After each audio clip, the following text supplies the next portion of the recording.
Spider-Man. He's amazing. He's spectacular. He's ultimate. He's one of the most famous superheroes of all time, not just in the Marvel Universe, but as far as superheroes in general go. Throughout the comics, we've had many different Spider people, including Miles Morales, Gwen Stacy, and Miguel O'Hara. But the most well-known Spider-Man of all is without a doubt Peter Parker. But today we're going to be talking about my top 10 Spider-Man villains of all time. These villains are ruthless, menacing, and very intimidating, and I would like to share my opinions with you. But without further ado, let's dive into my top 10 Spider-Man villains. Number 10. The Lizard. Peter Parker's science professor, known as Dr. Curtis Connors, performed an experiment where he would use lizard DNA to potentially grow back his missing arm. The experiment is successful, but it has one major side effect. Not only does the DNA grow back his arm, but it also turns Connors into a monstrous lizard that wreaks havoc in the New York sewers. In my opinion, I think a man turning into a lizard is a great concept, and the lizard always looks so menacing. For the most part. Number 9. Electro. Maxwell Dillon, otherwise known as Electro, is a villain in the Spider-Man universe that got struck by lightning due to a freak accident at an electric company. However, instead of killing him, he gains electric superpowers and he soon becomes one of Spider-Man's deadliest opponents. He can bend anything electric to his will and travel through power lines at the speed of light. I was always fascinated by characters with electric powers such as Electro and Thor, and I always found Electro to be a very dangerous villain. Number 8. Scorpion. MacDonald Gargan got his powers from a science experiment that enhanced his body to have scorpion-based powers, giving him the name Scorpion. He is much faster and more agile than Spider-Man and can shoot acid with his stinger. He was originally sent by Daily Bugle's very own J. Jonah Jameson to find out how Peter Parker managed to get his pictures of Spider-Man. However, Gargan's every attempt to find out triggers Parker's spider sense, making him avoidable every time. Frustrated, Jameson pays Gargan a good amount of money to be part of the experiment where he became the Scorpion. I always found the Scorpion to be a very cool and underrated Spidey villain that should be used more often. Number 7. Mysterio. There have been a few incarnations of this villain, including Daniel Burkhart and Francis Clume, but out of all of them, Quentin Beck is the most well-known. Beck got his powers through the art of illusion and used his illusion technology to pull some of the most well-constructed crimes. His illusions would manipulate people into believing that what they are seeing is real. He even fooled Spider-Man a few times before he was finally defeated. Mysterio is a very mysterious villain, pun completely intended, and is a very versatile villain in the Spider-Man universe. Number 6. Vulture. Like Mysterio, there are multiple incarnations of the Vulture, including Blackie Drago and Clifton Shallot, but Adrian Toomes is the most well-known. Toomes became the Vulture after inventing mechanical wings which gave him the ability of flight and superhuman strength. Toomes, for his age, is one of Spider-Man's more agile villains, able to soar the skies of New York at a very fast pace. One incarnation of Vulture, specifically in Spider-Man Noir, went as far as eating Peter's Uncle Ben.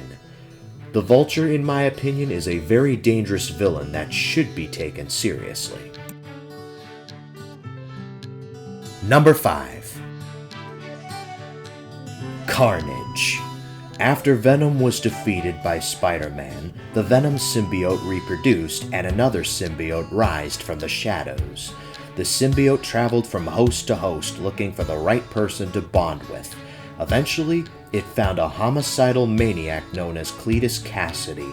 the symbiote bonded with Cassidy, and thus Carnage was born. This new symbiote had malicious intentions and is one of the most dangerous Spider-Man villains of all time.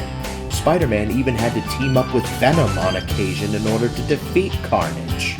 Carnage, to me, is a very scary villain, and I've even had nightmares about this symbiote to this day. Number 4. Kingpin. Wilson Fisk, otherwise known as the Kingpin, is one of the most feared crime lords in all of New York.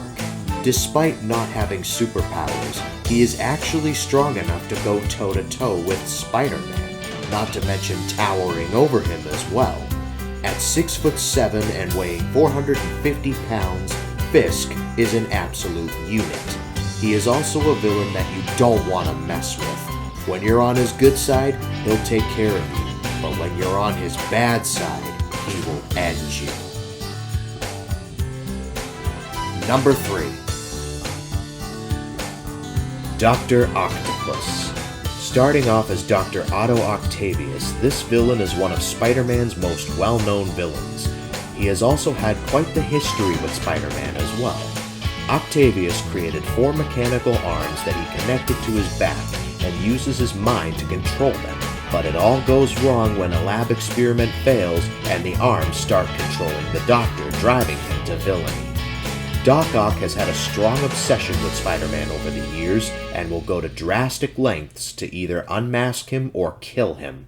One incarnation of Doc Ock in Superior Spider-Man, Octavius was dying and he switched bodies with Peter Parker and became the new Spider-Man. If that wasn't enough, Octavius was also responsible for the death of Captain George Stacy and almost married Peter's Aunt May. Dr. Octopus has always been one of my favorite Spider-Man villains, and I hope he is used more often in many forms of media. Number 2. Green Goblin. Like Doc Ock, Green Goblin is also one of Spider-Man's most well-known villains. The man behind the Goblin is none other than the founder of Oscorp, Norman Osborn. Osborn also sees Peter as a son, not to mention that Peter is also best friends with Norman's son, Harry Osborn. Norman becomes the Green Goblin when a lab experiment goes horribly wrong with this green gas that made Osborn go completely insane and obtain superhuman strength. From then on, Green Goblin has had a major rivalry with Spider-Man, which resulted in one of the most impactful events of all time, the death of Gwen Stacy. And if you thought Ock almost marrying Aunt May was crazy, Goblin hired an actress to fake Aunt May's death. To me, the Green Goblin is one of Spider-Man's greatest foes, and having Spider-Man without him is like having Batman without the Joker. You need Green Goblin. And the number 1 greatest Spider-Man villain of all time is Venom. Imagine a villain with Spider-Man's abilities, but with a mouthful of teeth, a long tongue, and is 10 times stronger, and you've got Venom. There have been many hosts of the Venom symbiote, such as Peter Parker as the Black Suit Spider-Man, not to mention that Venom got Spider-Man's powers because of Peter, and in the Ultimate Spider-Man, Harry Osborn became Venom for a while, but then the Venom symbiote bonded with Flash Thompson to become Agent Venom. However, the most well-known version of Venom is none other than Eddie Brock. Brock was an employee of the Daily Bugle and had a rivalry with fellow photographer Peter Parker. When Parker got the black suit, Brock was determined to put Parker out of business by getting a better picture of the wall crawler. However, it goes wrong when Peter realizes what the symbiote is doing and removes it, and it bonds with Eddie Brock, and thus, Venom was born. With his newfound powers, Brock would then use this to torture Peter every chance he got, and he also knew all of Parker's secrets of being Spider-Man, for the symbiote had all of Peter's memories. Venom has always been my favorite villain, from his voice to his design, and he is, in my opinion, the greatest villain in the Spider-Man universe. And those were my top 10 favorite Spider-Man villains. Let me know in the comment section down below what your favorite Spider-Man villain is, and if you enjoyed this video, feel free to leave a like, and until next time, I'll see you in the next one.